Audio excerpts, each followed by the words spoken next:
नमस्कार। मेरे श्रोतागण, मैं आपको पिछले जन्म के बारे में जानकारी दे रही हूँ कि आपके कुंडली में कौन सा ग्रह कहाँ बैठा है और किस स्थिति में उससे आपके पूर्व जन्म के पता चलता है।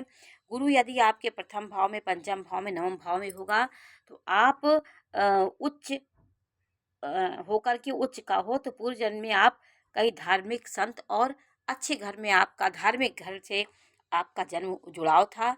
तो इस जन्म भी आपको यहाँ पे गुरु की स्थिति हुई है। गुरु ऐसा शुभ ग्रह होता है जहाँ पे वो दृष्टि डालता है, उस भाव से संबंधित कष्टों से मुक्ति देता है, संतान सुख देता है। स्त्रियों की कुंडली में यदि गुरु अच्छी स्थिति में है तो नारियां पति का सुख, ससुराल का सुख पाती हैं।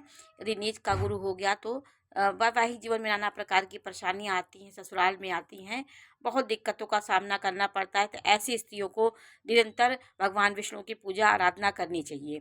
आपका यदि शुक्र अच्छा है, शुक्र आपका प्रथम भाव में है, सप्तम भाव में यदि शुक्र हो गया, उच्च का हो गया, 12 नंबर की राशि में, 2 नंबर की राशि में, 7 नंबर की राशि में हो गया, तो ये पूर्व जन्म में आप किसी धनाढ्य व्यक्ति के यहाँ आपका जन्म हुआ था, प्रतिष्ठित व्यक्ति आप थे, विलासितापूर्ण आपका जीवन था। ये हमारे शुक्र की उच्च स्थिति दिखाती है। आपका वैभवपूर्ण जीवन था, सांसारिक सुखों से आप परिपूर्ण थे।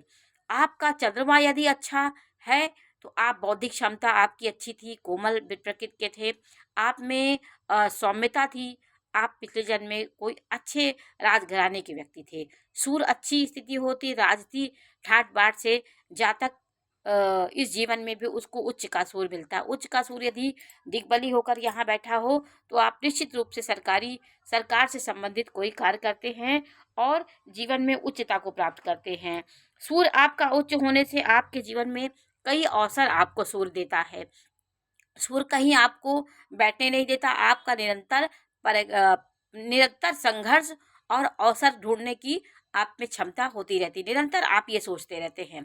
यदि आपकी कुंडली में शुक्र 12वें भाव में बैठा हो, गुरु आपके पंचम भाव में बैठा हो, तो आपके जीवन में, और सूर्य आपका 11वें भाव में बैठा हो, ये स्थिति, जैसे कुंडली में सूर्य 11वें भाव में हो गया, आपका गुरु पंचम भाव में हो गया और शुक्र 12वें भाव में, ये स्थिति यदि आपकी कुंडली में है तो आप अपने पूर्व जन्म में व्यक्ति, आप परोपकारी थे, संतों की सेवा करने वाले थे, सहायता करने वाले और धनाढ्य व्यक्ति थे। ये आपके उस जन्म के भी जानकारी आप इस जन्म में इस कुंडली से प्राप्त कर सकते हैं। आपकी कुंडली में यदि शुक्र किसी ग्रह को दृष्टि दे रहा हो, जैसे शुक्र यहाँ दृष्टि दे रहा है, दूसरे भाव को दे रहा है, तो ये आर्थिक